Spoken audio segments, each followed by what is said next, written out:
Selamat bergabung di channel kebanggaan kita, Polisi of Polisi. Melalui media ini, kita menyajikan tayangan berbagai informasi tentang polisi yang bersifat sensitif, namun dibahas secara objektif dan edukatif. Selamat menyaksikan.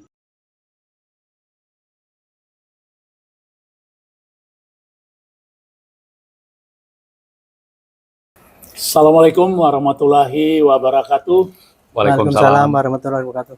Selamat sore para pemirsa podcast channel Polisi of Polisi yang kami banggakan. Sore hari ini kita masih melanjutkan perbincangan kita untuk membahas hal-hal yang telah dilaporkan oleh Divisi Humas Mabes Polri kepada publik terkait perkembangan kasus Duren 3. Hal terakhir yang kita dengar adalah tentang dihentikannya penyidikan terhadap laporan awal peristiwa Duren 3, yaitu laporan pelecehan seks yang disertai dengan penodongan senjata. Itu dihentikan. Kemarin kita simak bersama penjelasan Divisi Humas dan Dirpidum Bareskrim Polri. Oleh karena itu pada sore hari ini bersama saya sudah hadir Mas Haryanto. Selamat sore Mas Haryanto. Selamat sore Mas Haryanto. Mas Bekto, selamat sore. Selamat sore, sehat-sehat. Sehat semua.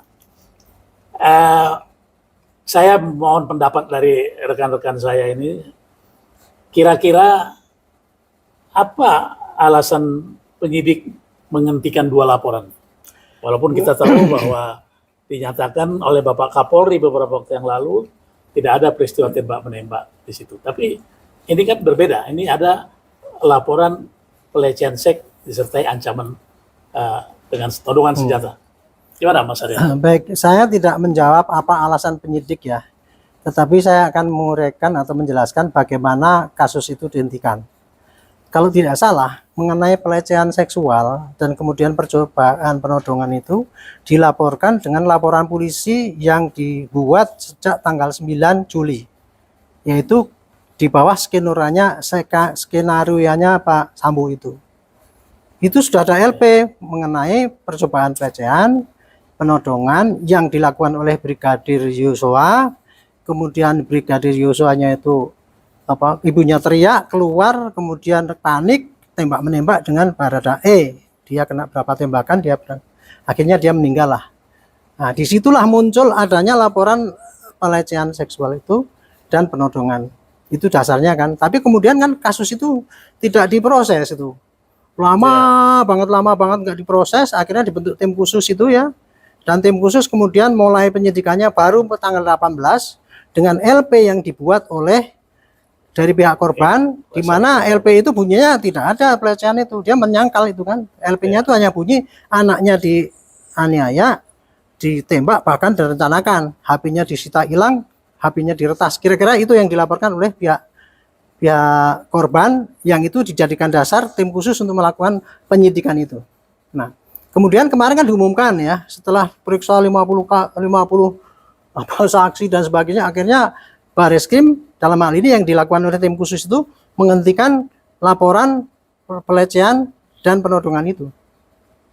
Nah, itu saya sendiri oke, bagus tuh langkah itu. Tapi sebetulnya langkah itu, penghentian itu kalau menurut saya sih harusnya pakai LP yang lama. Kan LP yang lama itu kan bunyinya kan ada pelecehan yang dilaporkan oleh siapa? Jadi memang yang dijelaskan di Dirpidum itu yang dihentikan itu 2 LP. Iya. 1 LP pelecehan dan todongan, 1 lagi LP model A, yang itu juga rekayasa. Ternyata ada LP model A. Tetapi itu semua. Cuman LP model A yang mana saya nggak ngerti ya. Ya, penyidik yang membuat LP model A ini sampai sekarang belum diberitahu. Tetapi LP model A itu. Ini kemarin saya terus terang masih simpang siur. Sepemahaman saya LP model A itu adalah LP yang ditemukan oleh penyidik polisi apabila di tempat kejadian ada. Nah, LP model B itu ada LP yang dibuat oleh polisi apabila ada laporan. Nah, itulah laporan yang dibuat oleh ibu itu dulu. Itu menurut saya sih laporan model B ya Mas Bekto, kalau nggak salah gitu. Jadi kemarin penjelasan itu dua LP itu dihentikan penyidikannya. Betul. Model A dan Cuman model B. LP yang mana saya yang yang nggak ngerti itu loh. Ah, ya, Oke lah, kita tapi saya pikir gini lah. Ini ya LP mengenai pelecehan itu ya memang harus dihentikan dari dulu tuh sebenarnya tuh. Ya. 3 hari itu harusnya udah berhenti. Artinya kan, dengan gitu. dihentikan itu membuktikan bahwa unsur-unsur Nggak ada. itu tidak terpenuhi. Ya. Alat bukti tidak ada. Iya. Dikaitkan dengan 2 LP itu. Apapun lah LP yang mana. Alasannya kalau SP3 itu ada 3 ya. Ya. 1, tersangka meninggal dunia. 2, tidak memenuhi unsur, bukan pidana. 3-tiganya memenuhi unsur kan itu. Ya. Nggak usah dipilih itu bukan pidana yang mana, LP yang mana kan nggak jelas itu. Tapi oke lah, saya pikir yang penting adalah memang LP pelecehan itu harus dihentikan dari dulu karena itu memang tidak ada. Dengan menghentikan itu, maka kita juga usah mengakomodir protes daripada keluarga itu, saya kira. Itulah Jadi yang iya. disampaikan Dirpidum. LP itu semua rekayasa. Apakah itu yang model A dan model B itu rekayasa, sehingga dihentikan. Dengan kata lain, Ya, penghentian penyidikan itu sudah menjawab kejanggalan. Sudah menjawab kejanggalan. Ya, Salah satu kejanggalan. Salah satu kejanggalan yang diprotes oleh masyarakat. Ya. Oke. jadi Polri sudah menjawab kejanggalan itu ya, Ya. dengan menghentikan. Baik ya. Kemudian Mas Bekto ya dan Mas Arianto juga ya. Keluarga korban dalam hal ini Brigadir J ya juga sangat merasa terusik dengan laporan itu, terutama kata-kata pelecehan itu. Bagaimana? Apakah itu sesuatu yang wajar atau bagaimana polisi menjawab itu? Saya tanya, kalau seandainya yang meninggal itu keluarganya Bang Ritonang seperti apa? Iya. Pasti dong berontak. Ini anak saya ini meninggal. Ya, meninggal dari lihat secara fisik. Dianiaya, ini dan ini sebagainya. ada hal yang nggak beres. Ada luka tembak, ada luka sayat dan sebagainya. Itu versi keluarga. Yang jelas itu tidak wajar. Ya jelas marah. Itu sesuatu sangat wajar kalau keluarga itu protes, ya.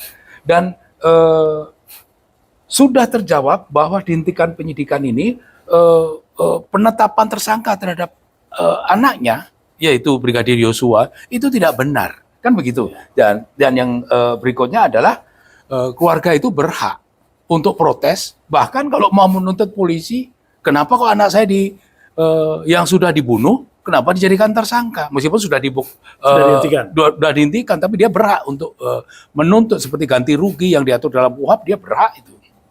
Iya. Gimana Mas Ananto? Kira-kira Ya, wajar enggak itu? Kalau saya kan setiap hari melihat ya komen-komen masyarakat itu yang itu. Yang jelas korban itu sangat tidak terima karena apa? Itu anak kesayangan, anak yang baik-baik, dan kemudian kebanggaan keluarga selama ini baik-baik dengan ibunya dan sebagainya diberitakan gitu kan. Dan sudah 2 tahun Dan lebih kemudian ternyata kemarin kita dikirimin mayatnya. Mayatnya udah sobek-sobek kena tembakan gitu. Kan itu korban kan, mestinya kan dia akan bertanya siapa yang bunuh. Lah kok diumumkan dia tuh penjahat. Mati ketembak karena penjahat, kemudian ketahuan dibunuh. Ya otomatis nggak terima dong, ya kan? Sangat itu wajar, orang bodoh pun masa nggak terima, nggak usah advokatnya itu ngomong-ngomong ke sana sini gitu. Akhirnya kan dia nuntut keadilan ya. Ya. Karena nuntut keadilan itulah maka kemudian Komnas HAM turun. Wah ini ada terjadi pelanggaran hak asasi manusia. Dia ikut turun, itulah sebabnya. Saya kira ini tuntutan yang wajar karena diperlakukan tidak adil ya. Kemudian sangat sangat naif banget ya. Orang anak kesayangan dibilang penjahat itu. Kira-kira itu Mas sebabnya Jadi gitu. biarlah berproses ya. Ya, biarlah itu berproses. wah dia untuk ngomong apapun yang Walaupun sampaikan. kita tahu dalam proses penyidikan tindak pidana tuntutan ganti rugi itu merupakan satu hal yang terpisah. Boleh digabung nanti dalam peradilan ya, pada persidangan. Oh, saya nggak tahu tuntutan ganti rugi saya nggak tahu, tapi itu Ya. yang jelas bukan ranahnya polisi itu. Jadi itu Bukan ranahnya perdata Ya. digabung dengan ranahnya Ya. pidana. Sistem kita masih memisahkan antara Ya, tuntutan ganti rugi itu kecuali dengan nanti di proses sebelum ada keputusan dia menyampaikan mohon ini ditambahkan, itu bisa. Nah, itu bisa. Itu bisa. Baik. Kemudian tentunya ini terkait si pelapor ini, kalau yang kita dengar rilis di awal itu adalah Ibu Putri atau Ibu FS langsung yang datang ke Polres Jakarta Selatan. Kemudian dengan dihentikannya penyidikan terhadap laporan dari ibu ini, ya statusnya seperti apa ini ibu ini? Ya, gimana? Oke, Mas Ananto? gini, saya kembali lagi kepada itu ya.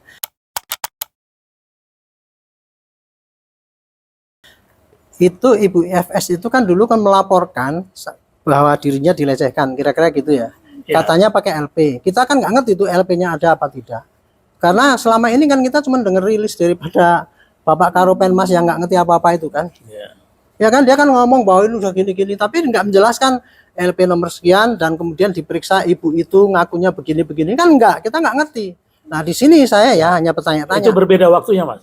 Ketika rilis pertama, Ya, kemudian diikuti tanggal 9 itu baru datang membuat LP. nah saya nggak ngerti tuh. Ya. Itu kalau itu lebih konyol lagi kalau itu terjadi. Rilis sudah menyatakan begitu. Lah belum ada LP-nya apa-apa. Terus rilis apa itu? Itu kan jadi inilah yang membingungkan ya. Tapi oke lah pada pertanyaan ini tadi ya, Ya. saya katakan kan, yang jelas saya tidak tahu tuh. Itu LP itu dibuat oleh ibu itu dengan kesadaran karena beliau itu memang habis dilecehkan, atau itu disuruh oleh Pak Sambo, suruh ngomong gitu. Kan ini kan semua yang terjadi tembak menembak itu kan jelas sudah diakui Pak Sambo itu dia yang bertanggung jawab semua itu kan gitu. Ya. Jadi kita meragukan ini dulu itu Betul. LP apa ada apa enggak gitu loh. Gitu. Itu sudah dijawab jelas, Hah? bahkan oleh Bapak Kapolri. Tidak ada peristiwa tembak menembak. Oke, Tidak ada oke, peristiwa ya, oke, ancaman. ya, Kemudian Oke. penyidik melanjutkan tidak ada proses pelecehan sehingga oke. dihentikan. Saya hanya ingin menjawab, Mas. Ya. Publik kan ngomong itu kan berarti Ibu Putri itu kan sudah menebar kebohongan kan, Betul. karena dia bikin LP itu. Sementara ini kan Bu Putri kan nggak pernah ngomong di luar. Saya habis dilecehkan kan enggak. Ya. Kan yang ngomong itu kan publik hanya karena dia bikin LP itu dan LP itu kita Ini Mas Bekto, apakah proses memberi keterangan, katakanlah keterangan itu yang tidak benar, hasil satu rekayasa, bisa kita masuk dalam kategori menghalangi atau membuat proses penyidikan itu jadi terganggu gitu.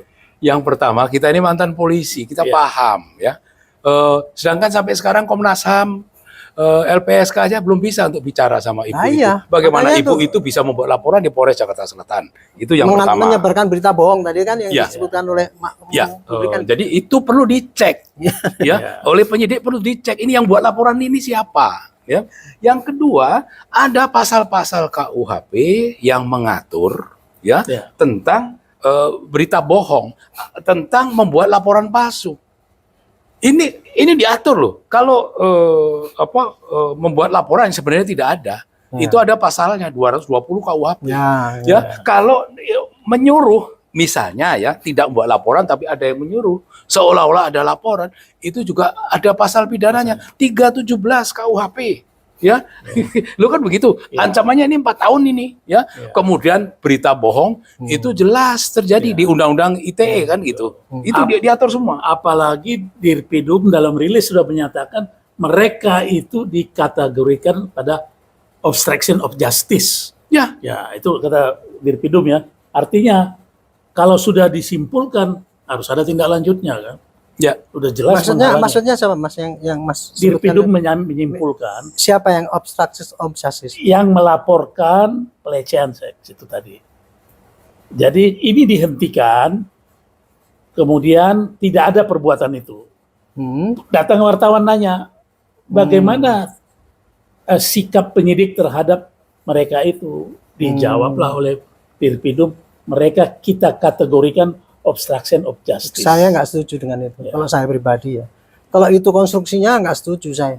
Ya kalau yang obstruction of justice itu adalah sekelompok orang yang 30 orang itu yang disuruh Pak Sambo untuk menghilangkan TKP dan sebagainya, itulah yang kena obstruction of justice.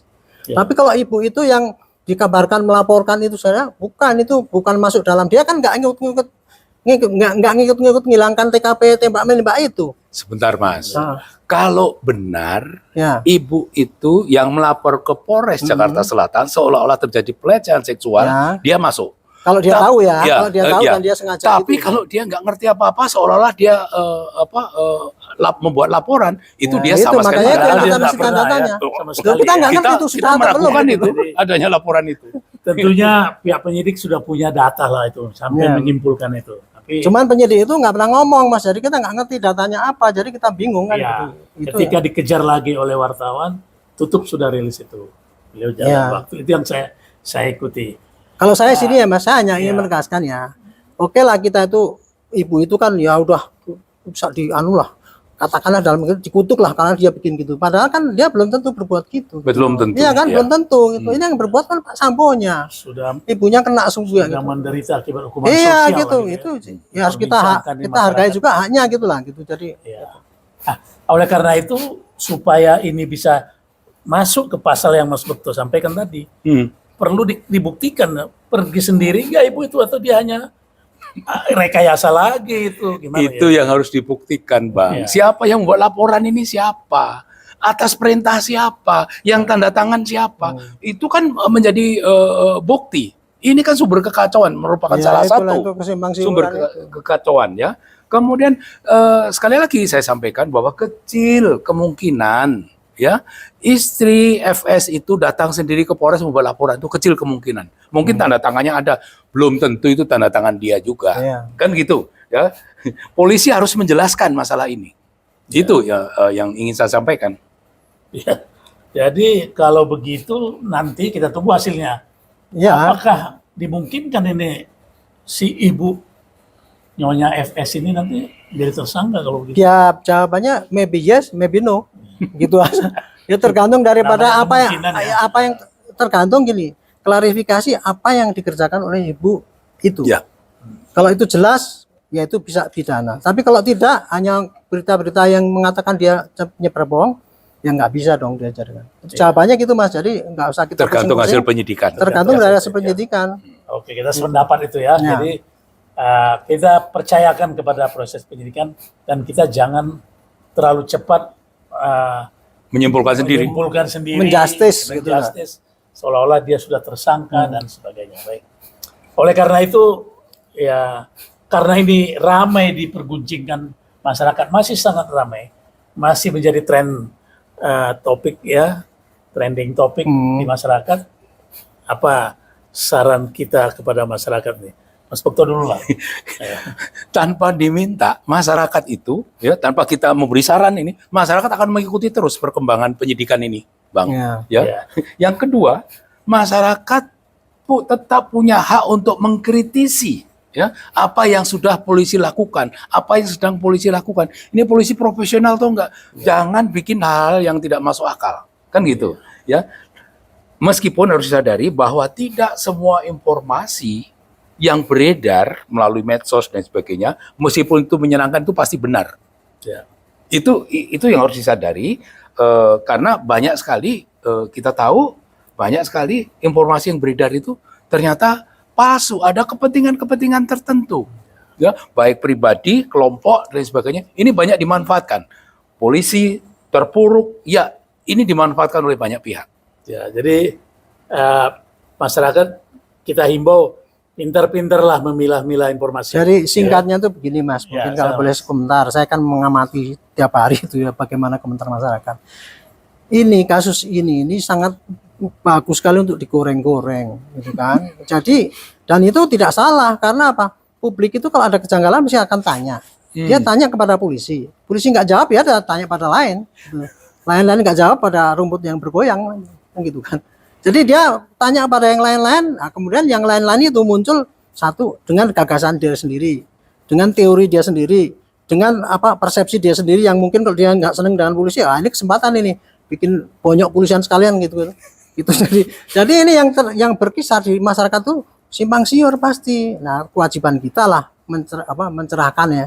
Ini posisinya kayak gini, silakan di justice sendiri lah, diadili sendiri kira-kira bagaimana. Sebenarnya Kira-kira bukan gitu. kewajiban kita, Mas. Itu kewajiban dari Humas. Polri melalui Humas Humas. Polri itu. Kita kan hanya sekedar membantu saja, mengedukasi Iya. masyarakat. Ini pekerjaan polisi itu begini. Kita memang aturannya membantu begini. penjelasan kan Ya, untuk rakyat. membantu menjelaskan. Meskipun kadang-kadang bisa menimbulkan salah persepsi itu. Ya, Kita disangkanya membantu. kita provokasi kan gitu Iya. ya. Jadi intinya masyarakat kita himbau sebelum share suatu berita betul-betul diyakini dulu lah kebenarannya. Ya. Ya. Ada data yang kuat. Jadi tidak sembarang untuk bisa menerima apalagi ikut menyebarluaskan. Baik, kalau untuk Polri sendiri bagaimana Mas? Tadi Ya kalau saya jawab ya, ketika press release itu karena saya seperti terburu-buru tuh cuma mau pergi. saya care banget sama ini masalah ini. Ya. Ini masalah pokoknya adalah terjadi suatu kasus yang besar sekali yang mencoreng aib polisi. Karena apa? Menimbulkan kejanggalan-kejanggalan. Sementara publik nanya itu apa yang janggal itu yang dianggap ditutup-tutupi, polisi sekarang asik dengan melakukan penyidikan scientific crime investigation. Ya. Tidak mau memberikan penjelasan kalau belum lengkap datanya, tidak mau memberikan keterangan sepotong-sepotong. Jadi ini ibarat kita tuh udah kena gempa gitu ya. Bukannya kita lari, kita mencari lihat pedoman ini, pedoman menyelamatkan diri dari gempa gimana gitu. Kayak gini, kira-kira yang terjadi kayak gitu, Pak. Makanya kita sampaikan, jawablah itu pertanyaan pada masyarakat yang itu menimbulkan simpang siurnya berita, itu menambahkan tohoan pada polisi itu. Di samping dia bekerja keras. Terus kemudian apa yang perlu dijawab? Ya apakah yang dilakukan? Besok saya mau panggil ini, jawab. Saya menemukan bukti ini, jawab. Oh ternyata bukti di TKP hilang semua, katanya gini-gini. Jawab itu. Tidak harus menunggu sampai lengkap. Nggak usah, itu kan Yang tidak mengganggu ditanyakan penyidikan. itu tidak mengganggu Kita datang sama aja, sekali. kita datang ke TKP, ternyata TKP udah rusak. Kan udah Pak Sambo sendiri ngaku.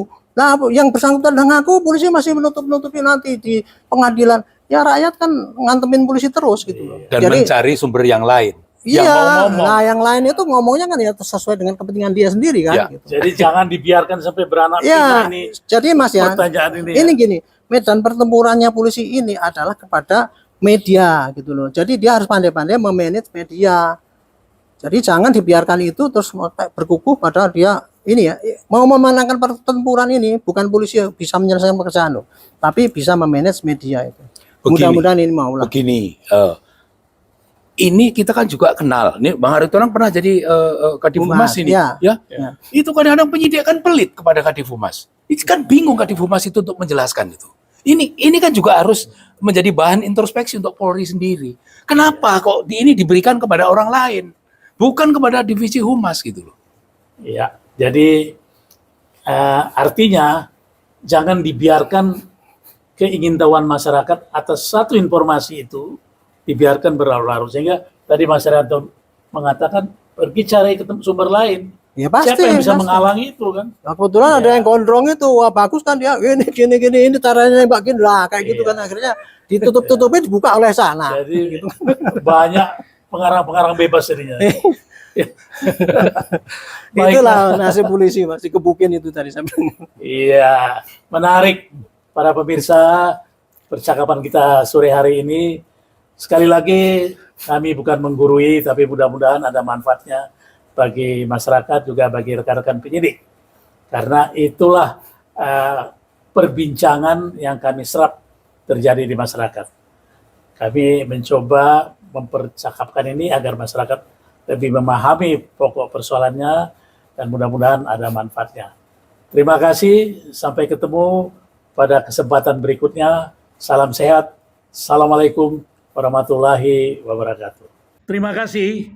Jangan lupa subscribe, komen, dan share kepada teman-teman Anda. Sampai jumpa.